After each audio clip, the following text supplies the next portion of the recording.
Hey YouTube, if you're like me and you want to know what the insides of the Instantpot looks like, they actually made the device pretty user accessible. So all you have to do is turn the thing over, and you'll notice that there is this screw right here. The screw is it's a star-shaped bit like this one, and yeah. So I've already undone the screw. Basically, you'll also notice that there are these latches along the edges here. All you have to do is twist the lid so that the slot aligns with the latch and open it up. Come on.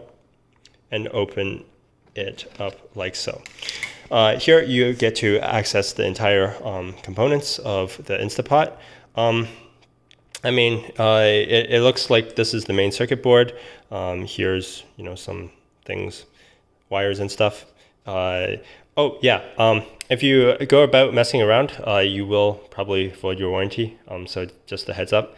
In case if you were wondering, I'm pretty sure that this guy right here is the buzzer for making the beeps. So if you found the beeping noise to be unbearable, you can actually stick I don't know, a piece of paper or some object into this hole here, so that the sound no longer travels through that the buzzer right here.